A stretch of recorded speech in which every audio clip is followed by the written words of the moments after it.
lii sama méthode la man. yu ITV di leen dalal jàmm seen émission kennu askan wi ñu am mbégte dellu si fi naka noonu tey jii ñu am mbégte dalal Major Alioune Kandji ancien enquêteur à la section de recherche de la gendarmerie nationale tey jii ñu fas yéene waxtaanee lépp lu jëm ci wàllum évasion Boy Djiné ak conséquences yi nga xamante ni commencé nañ ko nemmeeku d'abord di leen jéggalu bu baax a baax si retard bi ndax suñu invité bi mu ngi soogee ak si Major Kandji Major da nga tardé de. waaw dama tardé nag dama génnoon tuuti. oui. mais xam nga yoonu autoroute bi parfois su benn oto paanee rek. oui. camion bu paanee rek.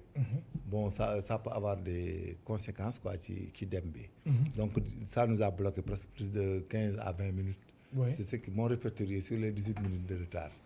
mais ñi ngi jéggalu xam naa ne les gens étaient à leur fin pour di la dégluwaat. oui émission bi dafa am solo. oui alors tey jii ñu fas yéene waxtaanee lu jëm ci wàllum yoon ak évasion bu Boy Djiné gis nañ mbir mi tamit lu si jot a am ak décision yi nga xamante ni mu am dem ci jiite camp pénal ñu wàcce ko Boy Djiné aussi amal interview ak groupe E-Media Invest Khalifa Diakhaté interrogé woon ko alors mbirum évasion Boy Djiné ak développement yu si am d'abord ak sanction yi nga xamante ni moo wadd dem si guddi na nga ko jàngatee.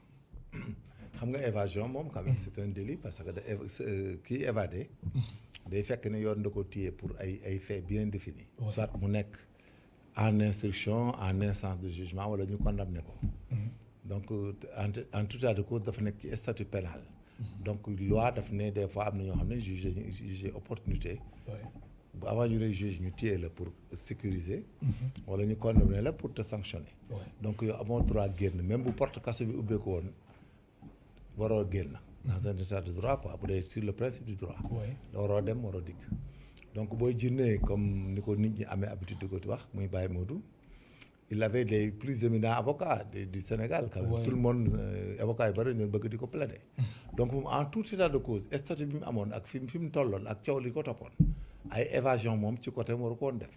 waru ko woon def moom waratoon def évasion pour son intérêt. te bii sax du bu njëkk. non waaw d'accord il a l'habitude il est vicieux en matière de évasion. donc bu évadé loolu ça n'engage que lui. mais en tout état de cause affaire administration il y a ce qu'on appelle la faute. la faute administration de question que sax sans que nga mën a imputer agent bi un fait pénal. mais il y a la faute. c'est l'inobservation des règles des consignes. parce que un militaire. un gendarme un policier un pénitencier un militaire et même dans l'administration publique dafa am ay fautes bu ñu la confier une mission avec des consignes et tout si tu les respectes pas dañ la war a sanctionner. ça n'a rien à voir avec le pénal. en matière de pénitence comme les gendarmes et les policiers quand tu as boo amee nit en garde à vue comme nit ku nekk ci kaso bi su évadé y a la responsabilité de fait. donc moom principe bi c'est ça. la responsabilité mooy ceux qui avaient la garde. qui étaient chargés de cette mission qui l'ont pas respecté loolu la. il y a la faute. la faute nag dès le début la mesure conservatoire quoi mooy quoi kii leen relever leen. et les fauteurs et puis les mettre aux arrêts c'est le principe militaire. il y a faute militaire. maintenant nag en attendant. enquête bi di wéy donc ñu doog a def enquête judiciaire. mais sur le plan disciplinaire c'est la suite logique. il faut ñu relever am ñu téye ñi nekkoon en poste directement. dañ leen di téye. chef yi nga xam ne ils étaient là-bas bon donc le dol quoi comme on dit on suppose que vous en avez une responsabilité bien qu'ils n'en ont pas. parce que ay adultes lañ c'est des gens formés et tout. bu ñu la bàyyee garde chef bi nekk këram vraiment il n'a rien à voir dans ce que vous faites. donc faute la mais néanmoins c'est le principe c'est un principe. c'est un principe de faute et d'imputabilité sur le plan administratif. dañ lay relever en attendant et tout après xool situer les responsabilités. les responsabilités maintenant. Il y a la négligence qui est la première partie. Bien sûr. La deuxième partie, moi, la complicité. Si vous l'avez aidé et vous l'assistez à ce qu'il parte. Maintenant, en ce qui concerne les évasions, il y a l'article 209 et 215 du code pénal qui légifère là-dessus et qui dit tout. Alors, kon si décision bi lii moom mënul woon ñàkk. non c'est la logique jiite camp pénal ñu wàcce ko relever c'est des dégâts. même sax moom mbir mi su ko fa. non du ko fekk il n'a aucune responsabilité. mais foog ñu wàcce ko. waaw des mesures conservatoires la c'est et puis c'est des principes militaires. même des fois da ngay gis un ministre dans un pays gisoo bateau Joola bi mu daanoo. mais gisoo ne les gens étaient partis. Il y a le ministre qui était parti, le chef de l'état-major. Le chef de l'état-major n'a rien à voir avec des bateaux qui sont pilotés par des officiers et des gradés. mais loolu ay principes. Mais c'est des principes de toute administration, quoi. Vous savez, dans le monde, les gens, dans les administrations, dans le monde, les gens disent que le ministre doit démissionner. Tu vois que dans un pays, il y a des bavures policières quelque part. Da ngay dégg ñu ne même en Europe, mais dégg ñu ne le ministre doit démissionner. Aux États-Unis, da ngay gis des fois mu am benn problème. Le chef de la police démissionne, le chef de l'état-major démissionne.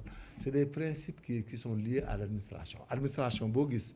loolu da ciy am. Alors Major Kandji, camp pénal fii Boy Djiné nekkoon Baye Modou Fall ñu ni foofu mu nekkoon haute sécurité la mu évadé wu. non du dañ haute sécurité la. waaw mais mu évadé wu. mais haute sécurité boo gis dañ koy tijji di ko tijji. oui haute sécurité mu évadé wu mais foofu mu ëpp sécurité. mais c'est pour cela mu évadé wu mais loolu. non on a pris ça au sérieux, les gens l'ont pris au sérieux. oui léegi ils ont vu que am na ñu dagg ak yooyu mais xam nga évasion. c'est-à-dire nit ki booy garder nit ci affaire kaso. il faut mettre tous les aléas. il faut jamais dire que ceci sera. même su amee sécurité non détenu yi nit ñi ngay garder surtout xam nga évasion ñi ko gën a def ci àdduna mooy les drogue dealers. les cartels. les grands cartels ñoo gën a am évasion dans le monde. parce que des fois dañuy jàpp seen benn waaye boo xam ne point focal la warta déclarer warta nekk kaso wala il avait de l'argent et tout nga gis ay avions sax hélicoptère sax jël seen nit ci prison. soo demee en Colombie dans le Colorado da ngay gis ay gars yu armé sax ñu song kaso génne un drogue dealer. yu mel noonu day am. donc dañu si am ay intérêt waaw dañu am intérêt. comme Boy Djiné Baye il est supposé être un détenu riche pour les certains mais en tout cas de cause les gens s'intéressent à lui dafa leen intéressé bon donc Boy Djiné ni mu demee ci kaso bi mën na am ne sax un camion moo jaar ci gannaaw tolloog position bi mu nekkoon. ñu dugal matériel daal di ko ci guddi gi parce que xam nga ñun ni ñuy garder au Sénégal soo garder nit au début da ngay dem ba da ngeen di miinante. day am ay tuuti miinante nga jaar nañ ci kaw kenn mënu fa jaar.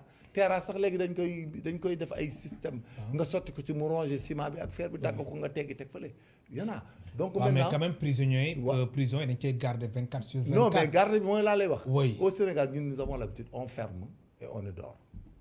gis nga même ñuy tëj nekk si biir. nekk ci kanam. gis nga même les prisons dañ leen di war di garder ci gannaaw. ci ginnaaw koy fàtte ça sera une leçon. oui monsieur. ci ginnaaw maanaam ci gannaaw prison.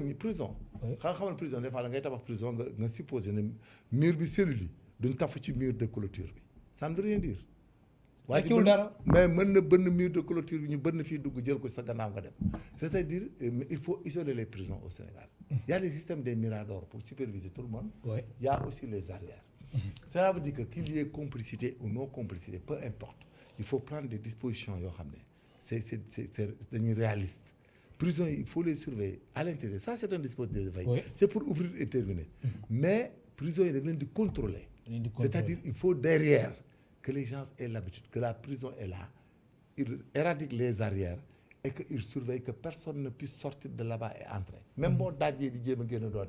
alors mais fii jamono toll caméra de surveillance quand même. waaw am na gis nañ ko si prison yi effectivement gis nañ ko même mais bëri na ay caméra de surveillance. même léegi fii tamit même léegi les prisonniers à l'intérieur de leur cellule day am caméra. oui dafa war a am caméra. mais léegi nga di leen surveiller 24/24. soo gisee mu commencé fulu nga daw ñoo xool la ko fululoo. c'est-à-dire en tout état de cause. nit ku ñu prison dañ ko war a surveiller ku fa dugg waroo fa mën a génn parce que ça insécurise et ça décrédibilise le système. oui alors Boy Djiné ba mu génnee ba tey tegaguñ ko loxo.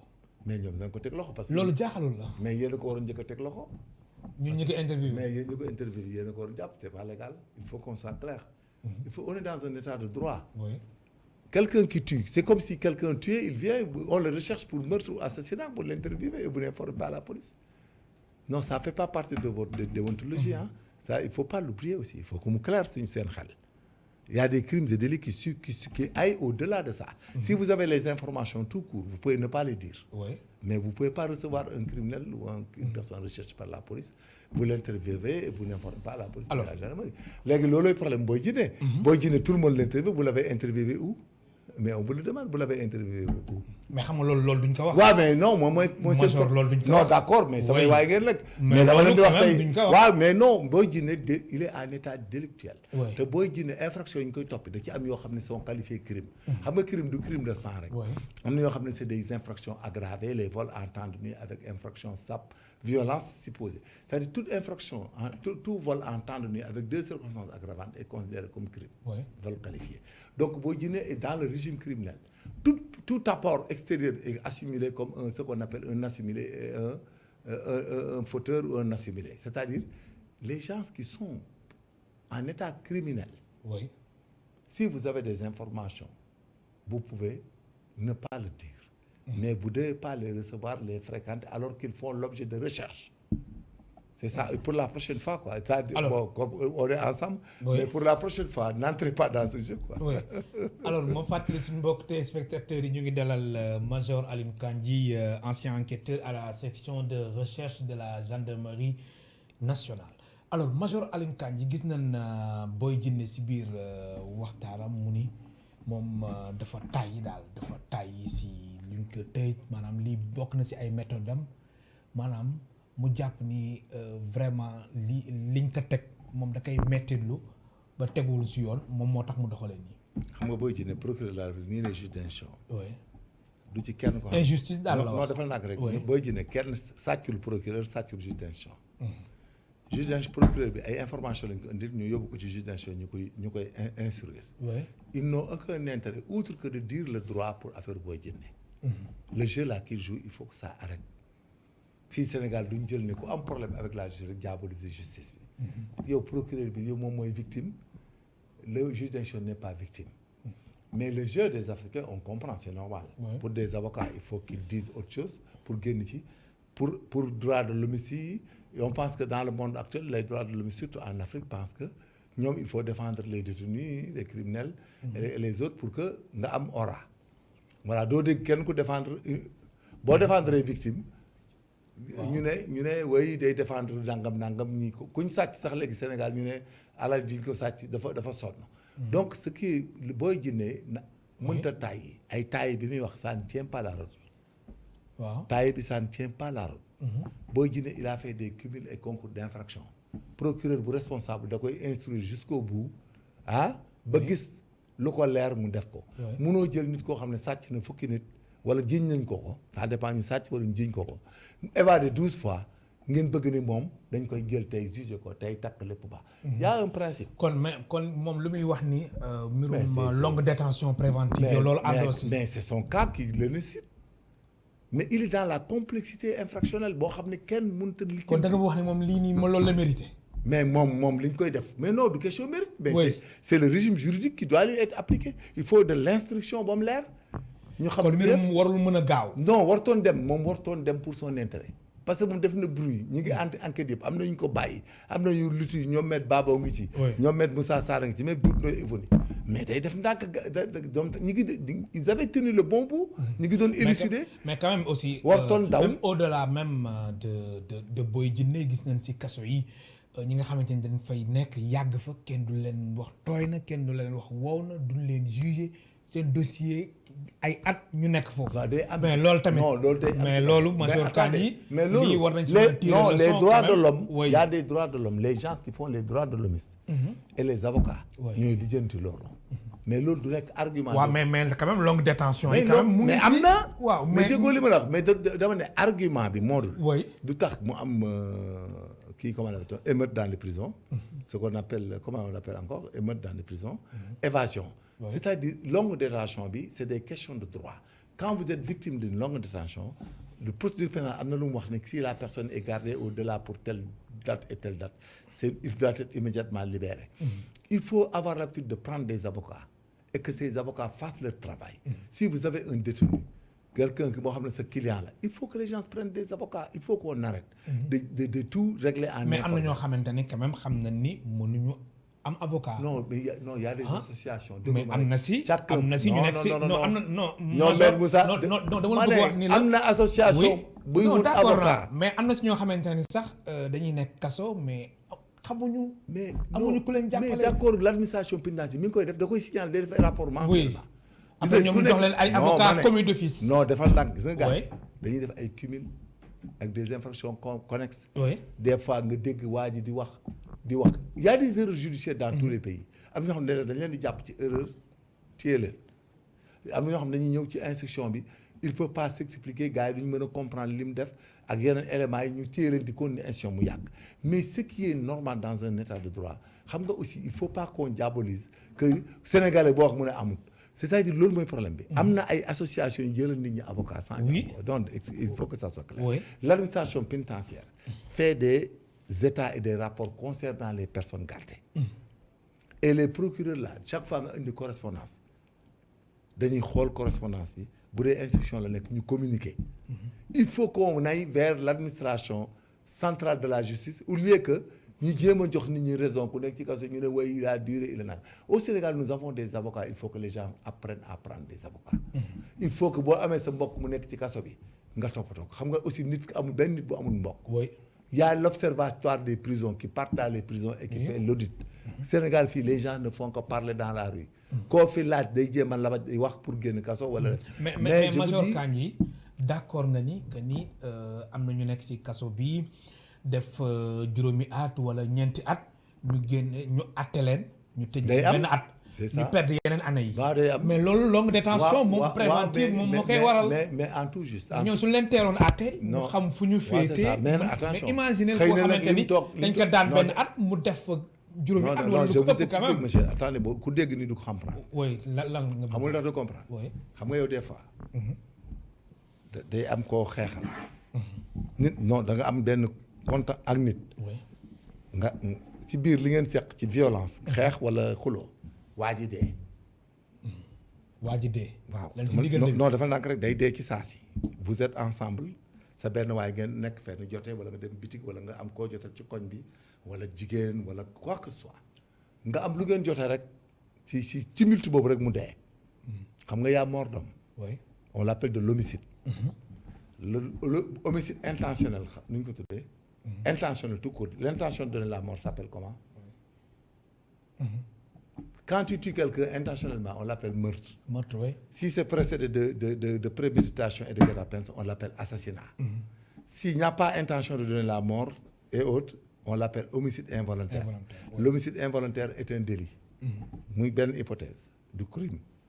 L'autre hypothèse, dans le fait de causer la mort à quelqu'un, oui. il y a ce qu'on appelle la légitime défense. Mën na am. C'est ce qu'on appelle les causes objectives de non-imputabilité. Ça veut dire que ça rend l'acte lucide et confondant et constitue pour l'auteur un moyen de défense. Donc keroog dañ la war a bàyyi nga ñibbi. Mais quand il y a mort d'homme tout de suite. waaw nga am koo jotal ci koñ bi ngeen di xuloo. nit ki kenn mënu ko bàyyi mu ñibbi. moo am non day am mort d'homme tout de suite. de gars yi dañ naan moo ko tey da koo rey xam nga yow ñu ngi lay qualifié ci assassinat da koo tey moo ko fekk si moo ko nangam rey ko. léegi xam nga assassinat la ñu incriminé. xam nga là-bas tu peux prendre 20 ans de perpète. de travaux forcés à perpétuité wala plus wala à temps. wala ñu def sax bu dee dans les pays qui font la condamnation à mort ñu condamné la à mort. Oui. Donc voilà maintenant nag quand tu viens avec ce tumulte. Cette complicité résultante de la mort d'homme, c'est pour cela ñuy def instruction moo tax ñu ne en matière de crime l'instruction est obligatoire. Parce que yow bu ñu la patamee yow liy gis yaara waa ji dañ la war a yóbbu instruction. voilà léegi nag yow gis nga 6 mois. ba sa exemple. Oui. gis nga waa ji ñu tëj waa ji ñu denc 5 ans élucider ko. mu jël 1 an pour homicide involontaire 2 ans gis nga bu doon loolu wax nañ ko patamee jugé ko le juge n'allait pas comprendre qu'il y avait une légitime défense qu'il y avait absence d'intention de tuer et qu'il n'y avait pas de préméditation ni de guet-apens du ko mën lu muy jàpp rek mooy lay déclarer la juxtaposition des auditions parce que les gendarmes et les policiers vous savez qu'est-ce qu'ils mettent dans la conclusion de leur procès-verbal muy lan bu ñu defee noonu ñoom amuñu faculté yooyu ak temps bi ndax ils ont 2 fois 48 heures gis nañ ne rey nga dem nañ genre de mort ñu ne de nii léegi xamuñu ñoom li ñu bind de l'enquête effectuée il résulte qu'à l'encontre de telle personne sont réunis les indices graves et concordants de nature à motiver son inculpation pour le meurtre de telle personne donc il t'amène en crime léegi nag institution boo lay sauver gis nga boo defee sa 3 ans yu nga def juge bi xool xam ne homicide involontaire la mu dóor la 2 ans wala 1 an il t'a sauvé mais loolu bu dee Sénégalais yi jàngoo ñu xamuñu ñoom pour ñoom ay bavure la c'est pas des bavures c'est un principe fondamentale mais major li nga expliqué man comprendre naa ko mais quand même am na ñu fi def ci kaso bi ay at. ñu bàyyi waruñ ko woon def ñi ak nga xam ne yooyu dañ leen di acquitté di defuñu. non mais am na si ñoo xamante dañ fay nekk mais dañ leen di fàtte. non du mais question loolu am na fàtte. major yow tamit. non li ma am na. Oui. am na ay erreurs judiciaires. am na léeg-léeg ñu jàpp ni comme le pull vert rouge. Oui. am na dans tous les pays. xam nga léeg-léeg nga dem benn waay gis la nga dugg ci kër guddi génn ci koñ ba wala ñu gis ku ñu rey ci kër gi mu gis la nga dox ci couloir yi bu ne fii daal man sa waay rek laa fi gis déeg. ñu woo ko dëgg waaw ñu woo la di la téye sa emploi de temps mënoo ko justifier parce que yaa ngi woon ci àll bi yaa ngi li nga doon def mënoo justifier fa nga nekkoon au temps de la mort et puis vous savez monsieur c'est très compliqué la police les enquêtes et la justice. Vous savez quand il y a mort d'homme. Oui. Il faut ñu egg à un niveau de police scientifique très élevé moo tax suñu institution yàgg il y a ce qu'on appelle la datation de la mort. alors voilà datation mort boobu day indi des fois comme li nga wax ni léeg-léeg nit dee yow nga jaar fa mu am coïncidence léegi yow sa emploi de temps dañ ko war a xool xam ne yow ba waa jiy dee. il faut nga mën a dater mooru waa ji ñu xam ne yow ba muy dee yow boobu yaa ngi reer seen waa kër telle heure ngeen reer. wala boobu yaa ngi cinéma te cinéma 23h lay jeex mais yow comme yow waa ji yaa ngi romb kër gi à 23h30 et que la personne était trouvée morte vers ces environs on l'a vu à 10h à 22h et autres xam nga yooyu c'est des approches scientifiques c'est pour cela que juge di téye nit ñi ils les retiennent pas pour les sanctionner mais c'est pour ne pas commettre des erreurs sur leur personne. Ouais. Parce que la plupart du temps ce n'est pas quand il s'agit de contraventions presque il y a un petit mandat de dépôt il y a pas de mandat de dépôt on te juge quand il y a un délit mineur on te met en flac ainsi de suite c'est en correctionnel ainsi de suite mais ce jeu-là un profane ku jàngul droit ku deful des hautes études en procédure pénale ce jeu que font les magistrats doo ko comprendre pour yow dañ maa téye rek condamné ma un an fekk ils t'ont sauvé. alors major est-ce que lii xew ci mbirum Baye Modou Fall alias Boy Djiné est-ce que état bi di xoolaat nekkinu kaso yi. mais bien sûr nekkinu vous savez kaso yi la police. ndax quand même luñ ci mën di dégg aussi kaso yi dafa metti. on fait l'audit nekkin bi fait l'audit on verra les causes. moom il devait parce que l'État était là-dedans c'est ce qu'ils disent ne comprennent pas. Tous ceux qui s'activent dans les histoires de prison haute mais ñi ngi ci chaque jour ñoom ñi ngi ci di xool di nekk grâce yi loolu ko indi grâce yi répété. waaw daan ñëw sax si il y a kanam ci trop de wàllum grâce le président il gracie tout le temps. daan si ñëw si kanam. léegi nonobstant le fait de gracier tout le temps. mais les juges et autres essaient le maximum de juger les gens et de les faire partir s'ils sont innocents. Mais cependant, monsieur, au Sénégal, personne ne s'inquiète des victimes. Des victimes. Vous parlez que les gars sortent de prison, que les gens soient jugés, libérés et tout. Et au moment où les filles Camara ont été tuées à Tamba, qui étaient filles au niveau de son papa, il y a tellement de personnes qui sont victimes. On prend tes 14 millions, on te fait ceci, cela, les agresseurs, les gosses qui agressent en vertu de quelle loi? Il y a des gens qui les défendent en vertu de quelle loi? Il y a des jeunes bool là. mais alors Major est-ce que kaso ñi fa nekk ñëpp war nañ fa mën a dugg. amul benn. est-ce que tamit waruñu xoolaat. non amul benn pays jàpp rek. c'est pour ça def placé sous mandat de dépôt. mais c'est pour que est-ce que waruñu xoolaat yeneen alternative. tu vas me dire que Dieu pourquoi il tue des jeunes il tue des journalistes à 3 personnes il tue. c'est la règle de la nature. non mais lu ma lay wax nii. non exemple la dama ne la. non mais xam kaso bi li ngay wax. maanaam dama la bëgg wax ni la ñi nga xamante ni kaso bi ñëw rek. procureur placé sous mandat de dépôt maanaam ñu ñu placé sous mandat de dépôt dafa bëri quand même. non il le fait pas. est-ce que duñu xoolaat aussi yeneen alternative yeneen sanction il y a deux hypothèses. comme yu xew si yeneen dëkk yi si drogue bi man je suis pour. dafa damay expliquer rek. il faut qu'on soit il y a l'ordre public à sauvegarder. un agresseur duñ ko régler muy dem. un violeur duñ ko régler muy dem. le vol de bétail duñ ko régler. gis nga drogue bi xew léegi dans le monde mu nekk fléau mondial. tous les pays maintenant s'arrogent le droit de légiférer sur comment gérer les gens qui utilisent la drogue et qui trafiquent et aller vers le pécunier et l'assistance pour les usagers comme les jeunes. On l'appelle FRAD boo dañu formation relais anti-drogue la tudd. c'est-à-dire léegi pour les jeunes élèves yeeg étudiants yi tox yàbba ak di drogué wu dañ leen di appliquer FRAD. c'est la formation relais anti-drogue dañ koy jàng je suis spécialisé là-dedans. da nga leen koy jàngal les méfaits de la drogue comment les encadrer qu'ils n'utilisent pas. maintenant ñooñu dañuy gérer léegi usage de drogue yi ñoom la ñuy bàyyi leen yóbbu ci kaso ñuy amerder gis nga les gens qui trafiquent il faut leur prendre de l'argent.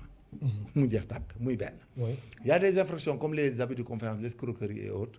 si la personne est dans des dispositifs de payer ou et autres. il faut que ñu gérer ñooñu ñëpp génn leen ci kaso yi. xam nga ay attentat à la pudeur rek. ay outrage à magistrat outrage à agent de la force publique bu ma suivez. tout ça mun nañ am na ñu bëri mun nañ ko gérer infraction yoo xam ne c'est pas des troubles directs pour l'ordre public ça ne terrorise pas les populations mooy comme on prend les crimes de sang. Oui. Sénégal luy suñu problème mooy bu ci gën a nekk suñu problème mooy lan mooy les viols suivis de meurtres les cas de viol et de pédophilie. Les cas surtout d'agression. On focalise nos forces là-dessus et les vols à main armée. mooy agression yi. oui dañ siy focaliser wu. yooyu la ñuy gën a focaliser wu. yeneen système yi ñu xool ñu ngi defee le système du bail xam nga notre principe du droit dit quoi que nul n'a le droit de transiger en matière pénale mais il y a certaines infractions il faut qu'on aille vers le système anglo-saxon. Système anglo-saxon c'est-à-dire jël xaalis surtout l'histoire de la drogue. Oui. Il faut qu'on prenne de l'argent et on règle ce problème. La criminalisation on dira que en matière de drogue on peut transiger et on transige. Alors bracelet électronique ñu ngi koy wax di ko waxaat ay at a ngi nii jot na ñu commencé ko di ko appliquer. Mais tu sais ñun Sénégalais entre nous on peut même ne pas faire le bracelet électronique. Ah bon yow am na si non du question ànd dama lay expliquer. dañuy indi problème te du dem. Ah bon man xam naa ne du sotti. daf ñuy indil problème. xam nga lu tax mu ñu indi problème. Oui lu tax suñu système organisation société la xam nga bracelet électronique jàng naa ci ay données sur le plan juridique. Oui. Bracelet électronique gis nga waaj même buy luyee ci kër borom kër googu war ngeen wax ak moom on n'aura pas les moyens d'aller dans chaque maison bu ñu dëkk. Bracelet électronique si la personne est malade. tu mets bu dee dafa feebar. il faut nga ñëw. il faut que nga xool ko fi mu nekk. le bracelet électronique si la personne a une plaie. oui. qui fait un œdème. néewi il faut nga régler ko noo koy takkee imagine bracelet bi nekk fi la tànk bi néewi noo koy régler si la personne fait un accident. grave. il doit aller en chirurgie et tout il faut que vous vous déplacez pour enlever le bracelet. kon amuñu moyen. non daf ñuy indil problème. maanaam daf ñuy indil problème bracelet non je te dirai les dégâts collatéraux lu ma maîtriser la. c'est pas comme ça ici. gis nga les bracelets électroniques boo ko essayé il faut nga am un dispositif dans chaque région le détenu il a le droit de rentrer à Kédougou bu dee da ngay dem jëli bracelet bi. dégg rek ma wax la bu dee da ngay dem jëli bracelet bi su accidenté bracelet bi entravé soo ça pour ñu faj ko et tout ça il faut aller s'il est malade même sur le pied haut bracelet bi mën na nekk une entrave s'il fait un œdème bracelet bi di dugg ci biir œdème bi. créé ko problème. ainsi de suite si la personne est malade bracelet bi am tu sais que les bracelets électroniques c'est un système boo xam ne ñun on a plus que ça. mais contraintes yi nga wax nii yëpp. non da ciy ñëw kon application bi dana xaw a. mais day am problème defuñu ci attention mais ils vont voir. li ma la wax nii est-ce que du loolu moo tax mbir mi yéex. non ma ne non ay at ngi nii ñu koy wax même Ismaïla Madior Fall bi fi nekk. ministre de la justice ak Sidiki Kaba depuis loolu ñu koy wax ba si Malick Sall. mais les détenus on peut les libérer tu me dis demande comment je vous explique. Comment. gis nga dans la même éligibilité. du bracelet électronique nga xam ne boo demee tey ñi nga xalaatoon ne mën nga leen bàyyi ak bracelet électronique tu sais Sénégalais dañu xamul lu ñuy arrangé. moo tax Roger Garaudy avait dit que il faut éviter de faire ce qu'on appelle une vie ordonnante trop. toppandoo. Afrique pourquoi le développement africain bi biaisé wu parce que dañuy toppandoo. on fait une vie ordonnante trop xam nga ce qui est ordonnante trop c'est quoi. Oui. C'est comme l'ordinateur c'est mécanique tu vois les tubaab tu apprends tu appliques. Oui. Sénégal déggu ma wax la. oui. xale yi nga xam ne dañu war a dem def leen bracelet électronique. Oui. yaa ngi may déglu fii. xam nga mës nga fi dégg bàjjenu gox. tu te rappelles des bàjjenu gox et autres là. y a des pénitenciers retraités. xam nga seet nit da ngay muus. y a des pénitenciers retraités des policiers retraités des gendarmes retraités des personnes très responsables les assistants sociaux.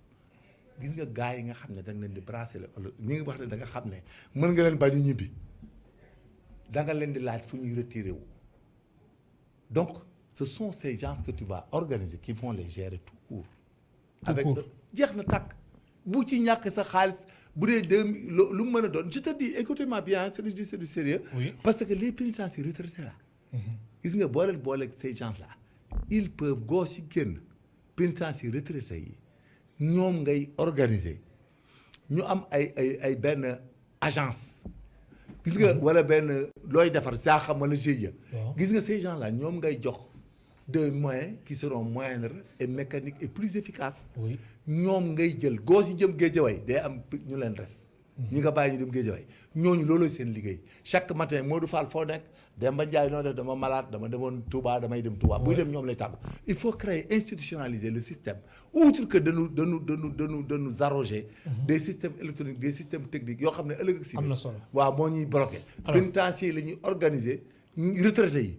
administration pénitence la ñuy jël xaalis bi teg kuy génn bu ñu ko génnee les pénitenciers retraités ñoom la ñuy organiser c'est leur job avec les assistants sociaux gis nga bu ñu ko defee on pourra ne pas nous emmerder sur des histoires électroniques des machines des nangam. Des bracelets léegi gis nga gos yi dem Mbacké y a des pénitenciers à Mbacké Touba nangam département par département pénitencier loolu seen liggéey ils ont un petit bureau un téléphone. Oui. Un système informatique avec internet ils les suivent gos yi fu ñu bëgg a dem bu ñuy dem tàggoo leen bu ñuy dem nangam. alors voilà c'est major Alioune Kandji li ñuy dese si ay simili bëriwul dañuy ñëw ci wàllum grâce présidentielle gis nañ fan yële rek am ku ñu rey ku nga xamante ni ñu ngi ko rey muy benn congolaise ca Grand Yoff alors gis nañ ni ki koy rey bañ ko gracier yàggul. alors loolu du lu njëkk gis nañ ñu bëri ñi nga xamante ne dañ leen di gracier après ñoom ñu continuer di defaat acte yu ñu doon def alors système bu ñuy gracier fii si réew mi est-ce que jotul ñu réformer ko. non duñ ko réformer dañ koy améliorer et puis. ñu améliorer ko non dafa naa ko dama lay expliquer techniquement pour qu'on comprenne. oui xam nga grâce xam nga Sénégal première faille bi mooy lan fii au Sénégal. xam nga y a ce qu'on appelle la dactyloscopie et la biométrie et l'ADN pour les délinquants sexuels et autres. oui. Mais nous n'avons pas. Sur le plan biologie moléculaire pour l'instant le Sénégal ne peut pas prendre l'ADN de tout le monde pour que ku ñëw rek kaso nga def ADN ne way il était connu sur le nom de Alioune Kandji hier aujourd'hui Demba Fall barkaati démb il s'appelle nangam peu importe le nom dans la police scientifique et la police technique maintenant peu importe le nom du délinquant le nom qu'il donne là ça n'importe plus dans ce monde dans le monde moderne et dans la grande dans la grande police xamul tax parce que léegi koo jàpp dans le monde bu dee France États-Unis pays normal yi ku ñu jàpp dañ koy signaliser gis nga prison ku fay dugg dañ la war a signaliser mooy sa empreinte digitale yi dañ lay signaliser catégoriser ko dugal ko ci ay comparateur gis nga police day am fichier ak gendarmerie fichier national toutes les personnes arrêtées dans les services de police et de gendarmerie dañuy am ce qu'on appelle des modèles 25 modèle 23 moom nga leen di imposer ñu fichier leen defal leen photographie anthropométrique boole photographie bi ak seen fiche dactyloscopique ñu fiche leen dugal ko ci appareil yi cela veut dire quoi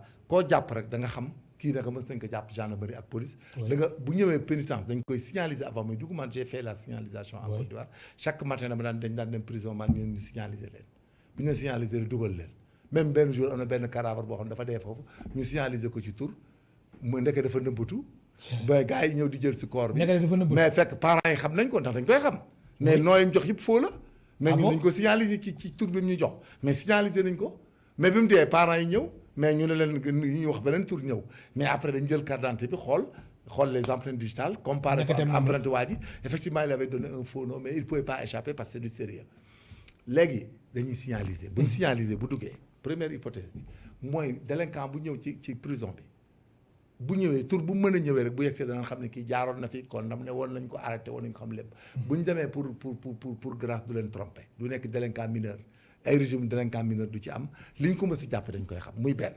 secondo loolu bu ñu ko defee déjà dañuy am régime juridique ak passé juridique bi xam la récidive xam tout muy benn hypothèse deuxième hypothèse mooy le délinquant conditions yi ñu koy jàpp xam nga quelqu'un peut-être un délinquant qu'on a arrêté pour la première fois fekk il a perturbé un pays une région une ville pendant 10 ans mais loolu il faut que dans le système de donation des grâces da ngay jël toutes les personnes qui ont été arrêtées à Point E et déférées te bokk ci grâce bi commissaire u Point E bi day ñëw toog da nga koy catégoriser mu ñëw toog day ñëw toog indi fichier yeeg yëpp ak renseignement yi ñu ci xam bu ñu la Alioune Kandji mu ne kii il nous a amené pendant 10 ans 5 ans ñu koy rechercher c'est une personne dont la libération pourrait être dangereuse dañuy am vertu ci ñoom policiers yi ak gendarmes yi ko gis nga boo demee Guédiawaye commissaire u Guédiawaye bi parce qu'ils viennent avec des PV avant de venir à la gendarmerie dans les prisons à la base il y a un procès verbal et c'est ce procès verbal et ces enquêteurs qui connaissent mieux le gars sur ci passé délinquance son aspect dangerosité policier ko xam c'est pas le pénitencier parce que pénitencier waa ñëw day abdiquer il peut pas juger si la personne elle est bonne mais tu es tenu d'abdiquer boo nekkee ci prison bi c'est 4 murs kon façon bu ñuy gracier système boobu la ñuy def c'est-à-dire les commissariats xam nga bu ñuy gracier dañuy toog 1 an de grâce kon suñ ko amélioré wul waaw noonu rek ngay def non kese ngay def gis nga toutes les personnes qui sont arrêtées par le commissariat de Mbacké nga war leen gracier dans la région de Diourbel la ñu nekk naturellement. bien sûr gis nga da ngay ñëw commissaire bi toog nga ne ko dañu war a gracier ñi nga arrêté woon daaw ak ren. ak daaw jéeg ak gannaaw daaw. voilà les PV avaient dit vous avez écrit dans les PV est-ce que vous le connaissez comme passé nangam mu ne la non c'est un délinquant occasionnel donc dafa romb kër gi boo jël yàmbaa ji tux c'était la première fois il était élève mais am na ñoo xam ne naan la kii il est dangereux. su ko defee ko kenn du ko gracier. non duñ ko gracier c'est comme ça il faut qu'on aille xam nga nous n'avons pas une banque de données très fiable. Il faut qu'on soit clair en matière de police et gendarmerie. Déjà au Sénégal il y a deux entités, il y a la police et la gendarmerie qui arrêtent et que malheureusement ces deux institutions n'ont pas les mêmes fichiers, ils n'ont pas les mêmes données anthropométriques, ils n'ont pas les mêmes données sur les personnes, ce qui est très dangereux. Non mais des problèmes, il faut qu'on travaille sur ça. Il faut qu'on soit sérieux. muy police ak gendarmerie non bokkuñu fichier. fichier yi war a nekk il faut ñu am même fichier national. mais police warul jaar fii gendarmerie non war a jaar fii. police li mu jàpp gendarmerie du leen xam c'est ça. police ñu mu jàpp. du leen xam gendarmerie ñu mu jàpp aussi police du leen xam. c'est ça bu ñu leen jàppee léegi nag il faut un fichier. Oui. Et puis il faut que pénitence. mu nekk fichier unique. voilà il faut que la pénitence l'administration pénitentiaire au Sénégal soit très outillée ba nga xam ne ñoom ku jaar seen loxo rek soo ñëwaatee il peut faire un rapport te concernant. Premier jour dañ ne kii a été arrêté à Koutal déposé à Koutal mis au mandat de dépôt le tel jour par le procureur de Kaolack celui-là ne oui à Mbacké il a été arrêté pour vol de bétail. kii ne nangam fichier dactyloscopique il s'est appelé là-bas Boy Djiné ici il s'est appelé Baye Modou ici il s'est appelé Alioune Kandji ici Demba Fall donc il est arrêté à Kolda Ziguinchor. fu mu mën a jaar. alors léegi si sa gis-gis lu tax ba léegi nii Sénégal police fichier wu bokk la ak bu gendarmerie. est-ce que lu tax mbir mi mel ni mel moom mooy ay at yi ci gannaaw lu ñu doon wax naan dañu war a def fusion entre la police et la gendarmerie fekkee ni fusion boobu amul kon mbir mi. non c'est des terminaux. nii lay mën a continuer c'est des terminaux monsieur. oui. on crée un fichier national. un fichier national. Quand la gendarmerie prend elle balance quand la police prend elle balance c'est fini. On fait un fichier national on forme des gens ils viennent il y aura des ingénieurs et tout. En biométrie en dactyloscopie on forme des gens les empreintes digitales là dañuy wax comme nit. oui xam nga empreinte digitale dafa am ay parties. bien sûr comme nit c'est des dessins de forme très variées. C'est des verticilles yu simples yooyu ak complexes yi dañuy am ce qu'on appelle des deltas. Le doigt a trois parties la partie basale la partie marginale et la partie centrale. Il y a les deltas qui sont sur les côtés pour certaines empreintes.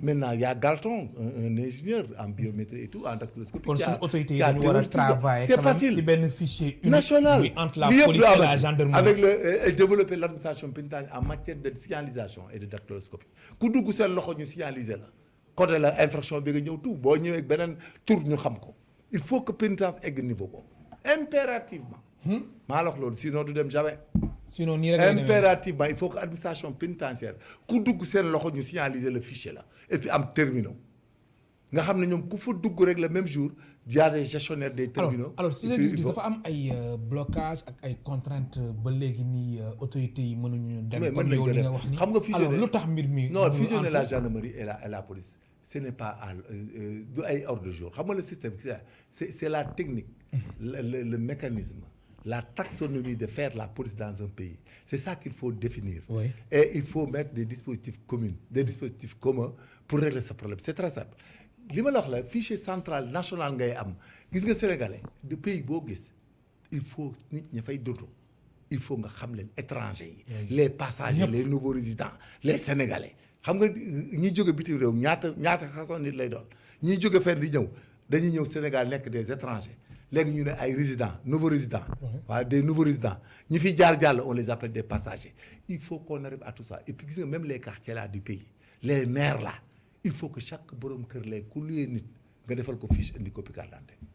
Très bien. Les étrangers ñu dugal leen c'est-à-dire c'est des mécanismes qui ne coûtent rien. Très tout bien. ce qu'on dépense là on le dépense à perte c'est des mécanismes très faciles à comprendre et à gérer. Un fichier national à l'administration pénitentiaire on signalise tout le monde on te donne des dénominations da ngay ñëw ñu codé la jox la numéro gis nga bu waa ji duggee bu yóbbu mu nekk sax jigéen bu ko neexee mu nekk transgenre wala transsexuel gis nga bu ñëwee tudd Fatou Ndiaye nekk transsexuel gis nga bu duggee rek ñu ne il s'appelait Modou Ndiaye avant mais tu sais c'est ça la technique. oui am na solo voilà loolu mooy xam-xam mu nekk lu am solo alors en 30 secondes rek Boy Djiné ak évasion bu mujj bu mu def lan moo ko si mën a fekk. non mais il y a l'article 209. Oui. Qui parle des pénitenciers. Qui par négligence font partie quelqu'un et s'ils le font sciemment. S'ils par négligence ils ont 6 mois. Si dañu complicité ils ont 6 à 5 ans. Amende de 100 000 à 1 million. Et ils perdent leur léegi emploi. Boy Djiné en tant que. waaw Boy Djiné c'est l'article 215 bi bëri 209 bi 215. Oui. Boy Djiné il va purger la peine principale et il va purger aussi la peine pour l'évasion et qu'il peut aller même à ce que la peine là soit égale à la peine qui sera prévue pour l'infraction pour laquelle il a été détenu bi mu dawee. Mais de bénéficier de l'article 5 qui parle de la confusion des peines, ce qu'on appelle le principe non cumul des peines. Donc ces peines de l'évasion et la peine principale seront cumulées. Très bien. Voilà. am na solo Major Kandji maa lay gërëm baax di la sant. maa lay gërëm sant. Voilà, c'est comme ça, c'est pas compliqué dans la vie. Il faut apprendre les choses, c'est très bien. am na solo mu nekkoon Major Aline Kandji, ancien enquêteur à la section de recherche de la gendarmerie nationale moo nekkoon tey suñu gan si émission Kenu Askan Wi. mbokk tey spectateurs yéen tamit ñu leen di gërëm baax di leen sant. Ndiaga Seck moo nekkoon ci wàllum réalisation bi, Iba Mar Sène moo nekkoon ci son bi, Pape Mafal Fall nekkoon ci caméra bi. Ba suba incha allah 4 waxtu.